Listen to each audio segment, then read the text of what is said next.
Muy buenas tardes. Buenas tardes a los presentes, a los que nos siguen en Facebook Live, a nuestros panelistas que vamos a presentar en breve. Y estamos, 14º programa de las cartas sobre la mesa. Saludamos, por supuesto, a nuestros auspiciadores, Clínica Acuario HD, una muy buena alternativa de cirugía estética, ubicado en Pérez Valenzuela 1551, y su sitio web www.acuariohd.com.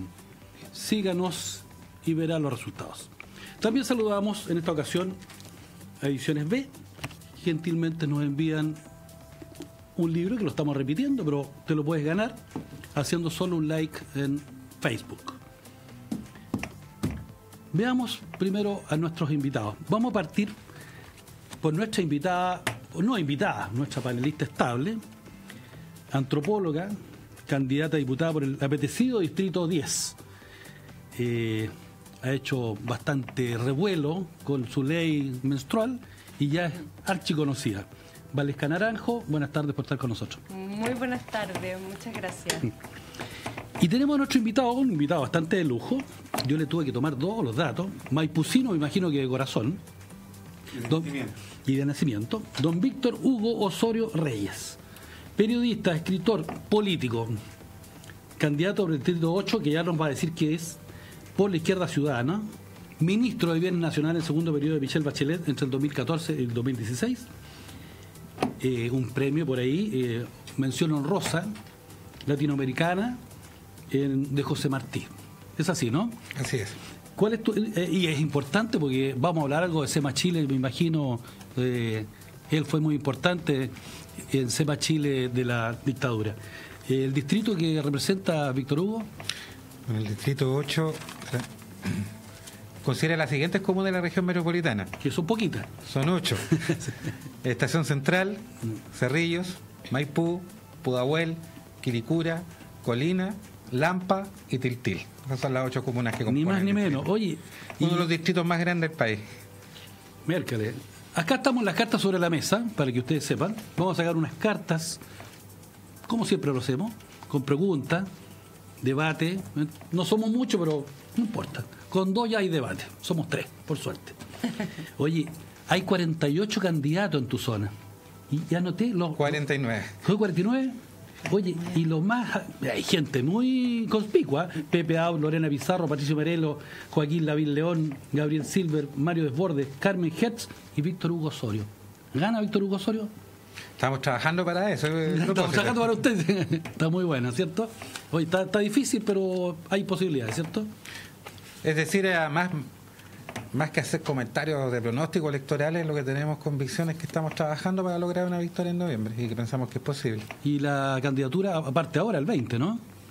Bueno, en términos estrictos, la campaña electoral comenzó a partir del momento de la inscripción de las candidaturas. Ah, claro, en agosto. Pero ahora, a partir del 20 de septiembre, es posible que los candidatos nos despleguemos en las calles con brigadistas, con distribución de material impreso.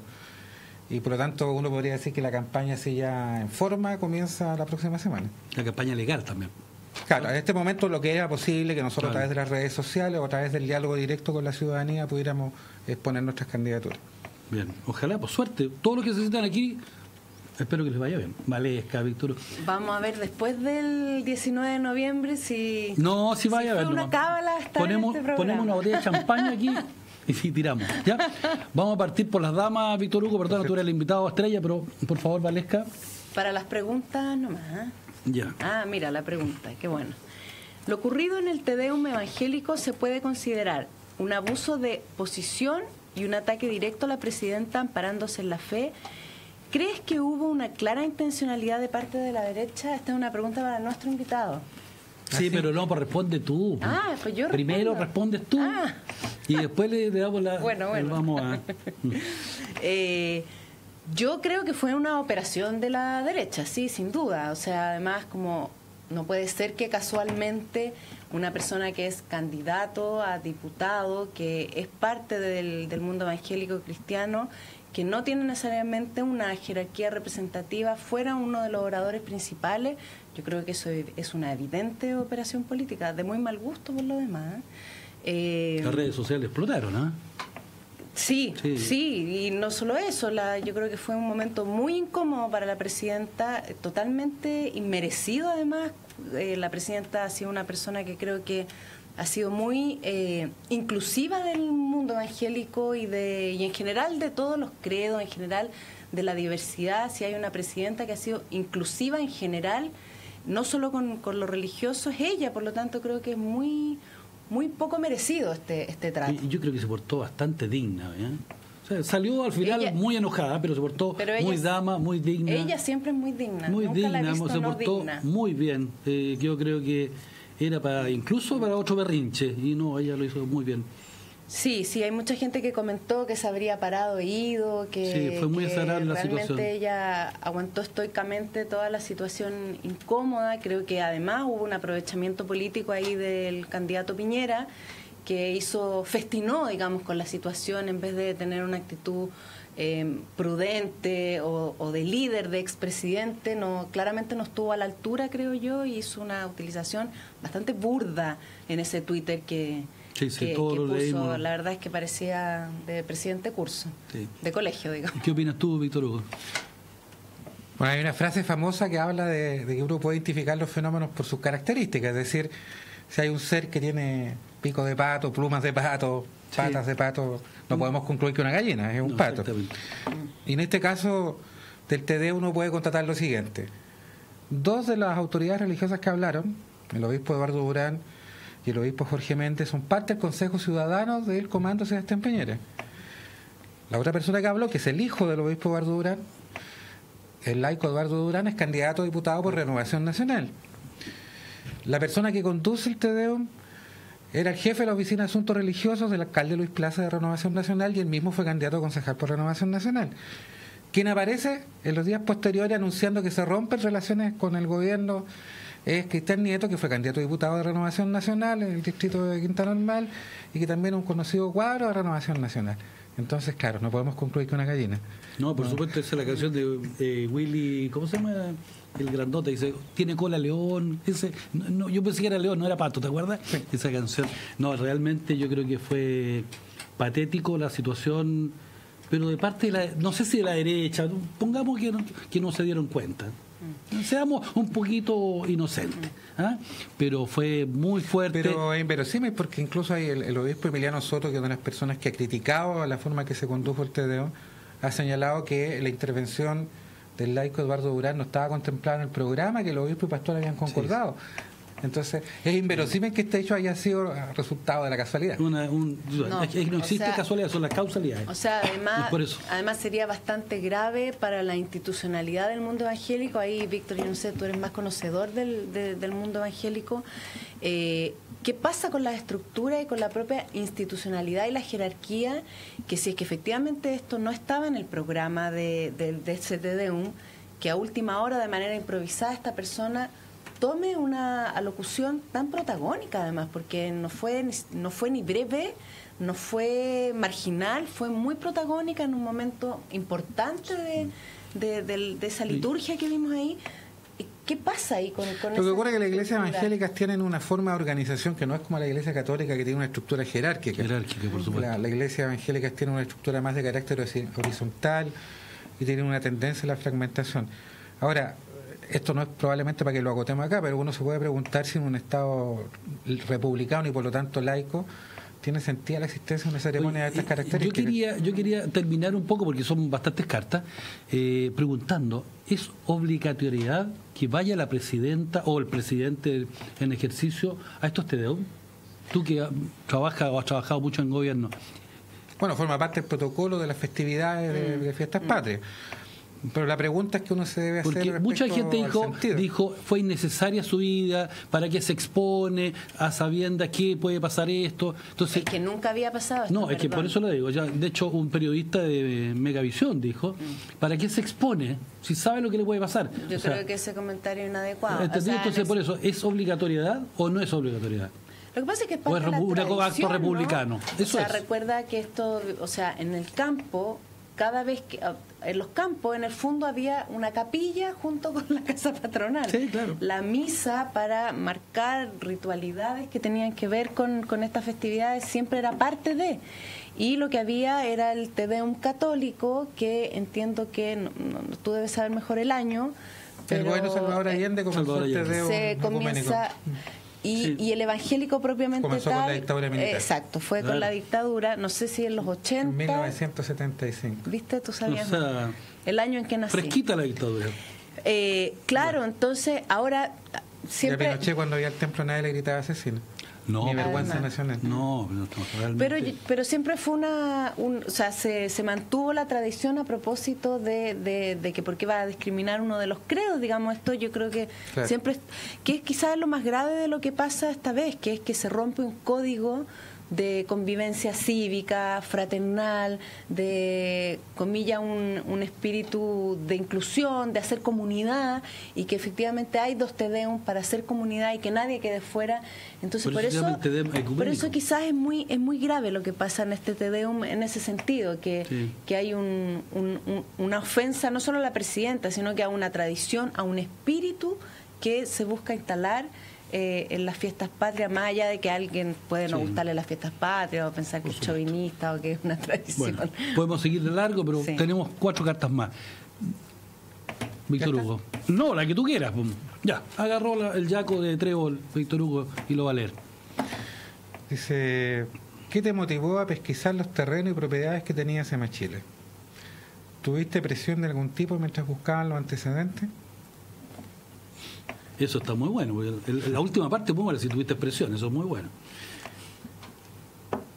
Lo que me motivó a investigar la situación de los bienes fiscales que fueron transferidos a la Fundación SEMA Chile es que era un hecho que era de conocimiento público que nunca había sido enfrentada por gobierno alguno. Yo me enteré de toda esta situación de la Fundación SEMA Chile a comienzos de los 90, durante el gobierno de Patricio Aylwin, que hubo algún tipo de revuelo porque la Fundación SEMA Chile había salido de control de la Presidencia de la República y Lucía Iriar se había entronizado como presidenta perpetua de esta fundación, y hubo alguna controversia con la esposa del presidente Patricio Aylwin. Y luego, en el contexto del denominado caso RIG, aparecieron publicaciones también, de hecho 2 libros, Pinochet Sociedad Anónima y El Gran Comisionista, que dedican capítulos a esta situación de la Fundación SEMA Chile. Y claro, finalmente en el año 2012 CIPER Chile hace una investigación muy profunda en que describe esta situación. También aparece el libro de Alejandra Matus sobre una biografía de Lucía Iriar. Y todo esto apuntaba que efectivamente había una situación anómala. O sea, la ciudadanía concordará que es anómalo que una entidad reciba decenas, si no centenares de propiedades del fisco en forma gratuita. Hasta una plaza. Invocando los fines sociales de esta la entidad. Plaza Paine, ¿no? Claro. Y que esta entidad se dedicara a hacer negocio inmobiliario para fines de lucro, evidentemente privados, con estos bienes que pertenecen a todos los chilenos.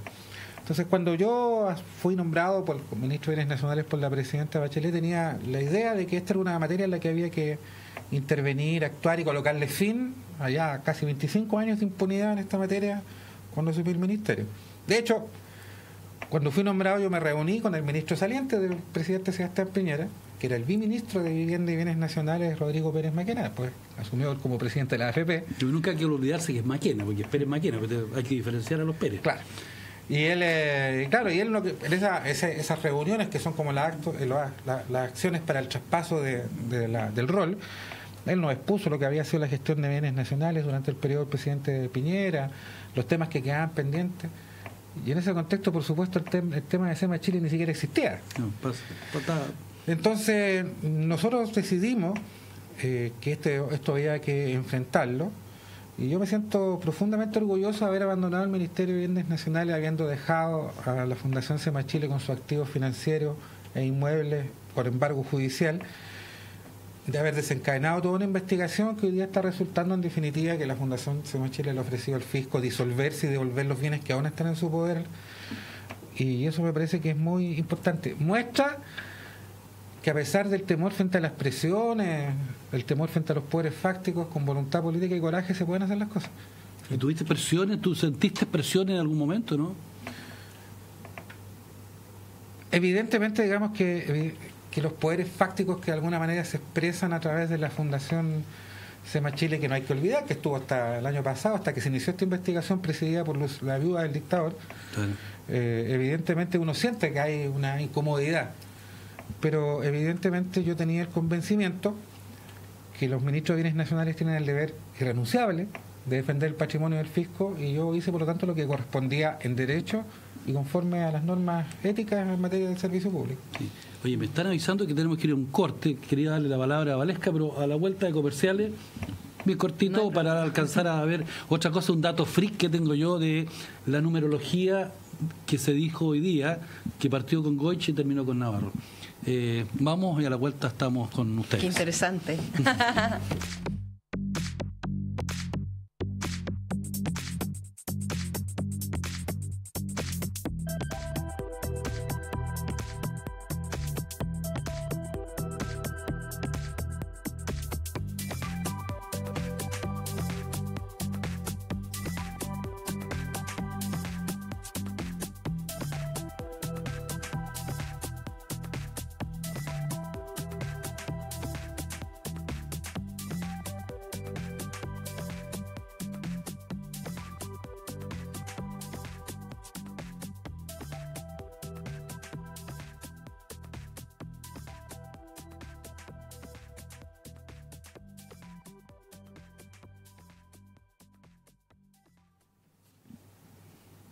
Estamos de vuelta, estamos de regreso.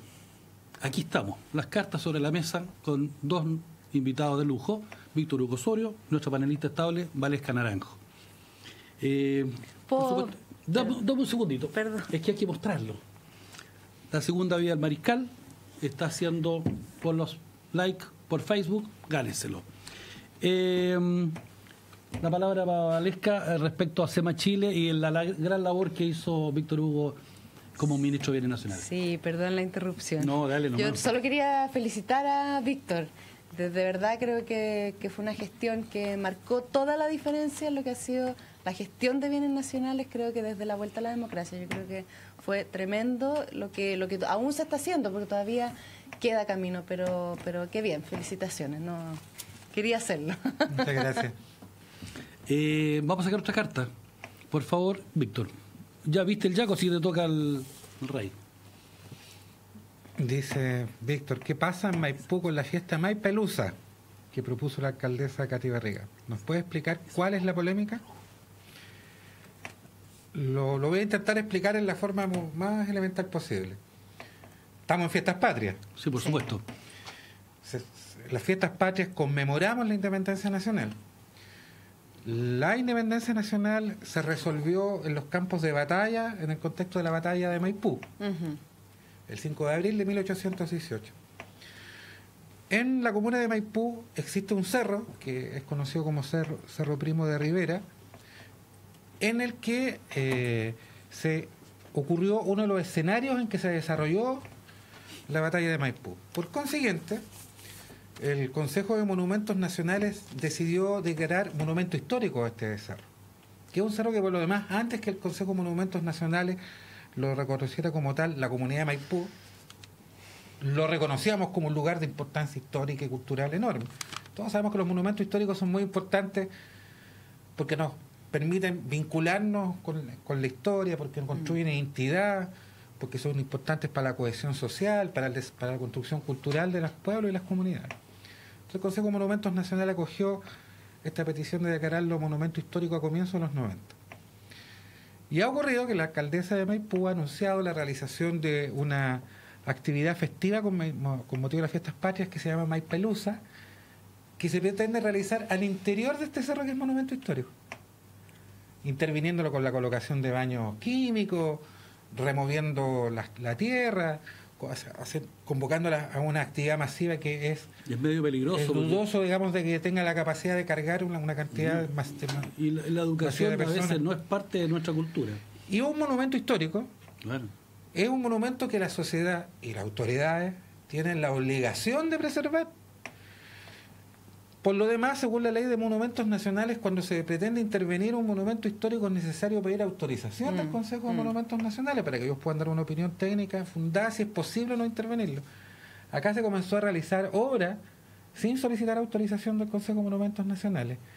Hace muy poquito acaba de emitir el Consejo de Monumentos Nacionales una declaración en que confirman que se iniciaron obras en el lugar sin pedir autorización del Consejo de Monumentos Nacionales y por lo tanto se pide que se realice una investigación sumaria para establecer la responsabilidad de eventuales. ¿Y se puede revertir este Bueno, eso va a depender de la Intendencia, que es quien tiene que conceder la autorización para esta actividad. Esta actividad está planificada para comenzar ahora, con motivo de las fiestas patrias. Entonces, a raíz de toda esta situación, organizaciones de la sociedad civil han denunciado esto a la opinión pública y al Consejo de Monumentos Nacionales, preocupados de defender este patrimonio de Maipú y patrimonio de todos los chilenos, un patrimonio que nos remonta a nuestra independencia, que es justamente lo que estamos celebrando por estas fechas. La alcaldesa respondió que los denunciantes estaban actuando por intereses políticos, como si una alcaldesa no fuera una autoridad política. No. Entonces, a mí me parece que efectivamente hay una responsabilidad, independiente de los gobiernos que estén, hay una responsabilidad de defender el patrimonio. La comunidad internacional y nuestro país ha venido tomando conciencia crecientemente que el patrimonio histórico, cultural, es necesario preservarlo, y además es un patrimonio que es de todos, o sea, hay una responsabilidad colectiva en hacerlo. Entonces, a mí me parece que es muy grave lo que haya ocurrido y ojalá que pueda ser rectificado. El Consejo ha solicitado además que la municipalidad tome medidas para contener... ¿Y el Consejo de Maipú? ¿Qué dice el Consejo de Maipú? El Consejo Municipal. El Consejo Municipal, me refiero, porque la alcaldesa se debe un consejo también. Bueno, hay concejales que son los concejales de oposición a la gestión de la alcaldesa que han criticado muy duramente también que se haya decidido emprender esta actividad e incluso devolvieron las entradas que les habían proporcionado. Pero eso no es mucho decir, es mejor que se sepa. Sí, pero es importante que se cumpla la ley además. Tenemos sin duda, una ley que protege, como dice Víctor, el patrimonio, los monumentos. No pueden llegar y violarse por una autoridad local. Yo me refería a la educación, a la cultura que tiene nuestro pueblo, que a veces dista mucho o deja mucho que desear. Se acaban de robar 2 piedras en el Coliseo Romano. Sí. Entonces, el Coliseo Romano, lo que significa. Entonces, eso van a poner baños químicos. ¿Qué va a pasar ahí con un acto de esa...? Por eso justamente, frente a los riesgos que tú señalas, es que la autoridad debe tener la capacidad de prever acciones de este tipo que pueden llegar a afectar la necesidad de conservar ese monumento histórico. Claro. O sea, claro, peor aún, digamos, o sea, el escoger un lugar y no tener en cuenta la condición de monumento histórico es como absurdo, ¿no? Absurdo. Y tratar de pasar por encima de la institucionalidad también es absurdo, ¿no? Bueno, esperemos que se revierta la situación, que se estudie, y que si vamos a hacer una buena fiesta de Chile, que no sea ahí por lo menos. Vale. ¿Vamos a sacar una carta? Una carta en las de... Vamos por la carta. La presidenta acaba de promulgar la ley de aborto 3 causales. Es un logro para las mujeres y una derrota para la derecha más confesional y puede considerarse el gran legado de Bachelet. Esa te la estábamos guardando, Valesca. Sí, qué lindo. Esa era para Valesca. Yo creo que sí, que es un orgullo hoy día haber promulgado la ley. Creo que se vivió mucha emoción hoy día en la moneda con la promulgación de la ley. Mucha alegría porque...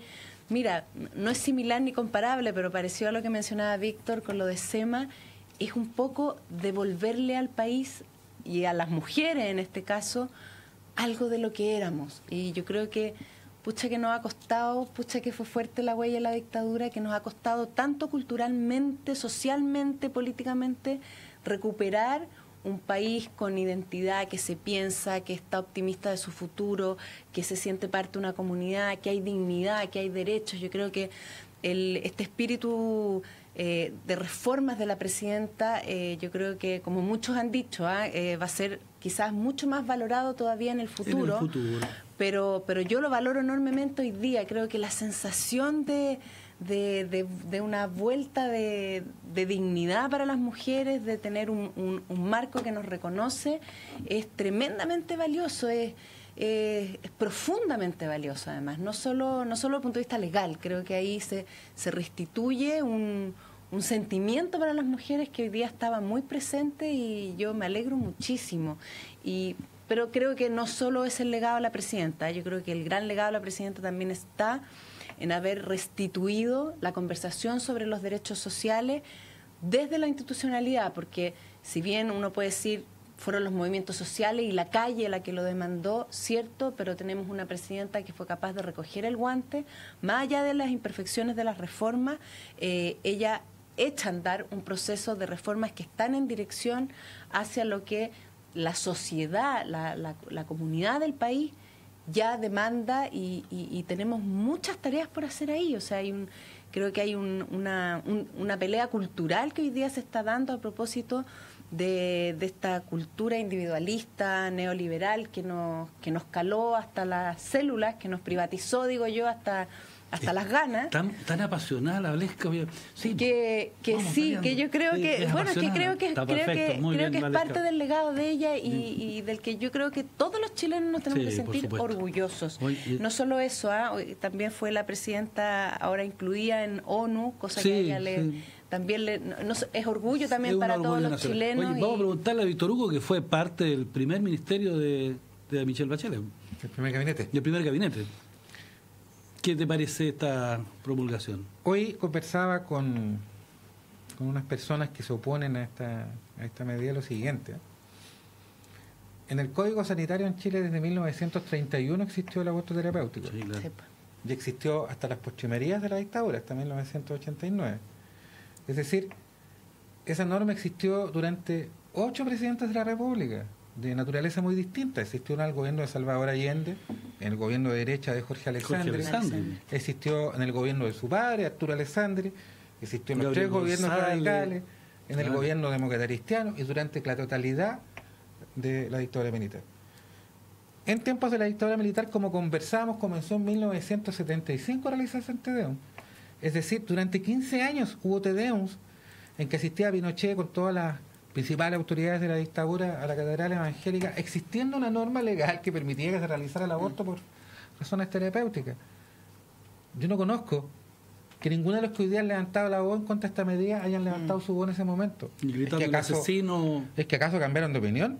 Claro. Entonces, las palabras que ha usado Valesca son muy justas. Lo que aquí se ha hecho ha sido restablecer un derecho que fue expropiado a fines de la dictadura a las mujeres. Y me parece efectivamente sorprendente que hayan sectores que hayan levantado una oposición tan tenaz a este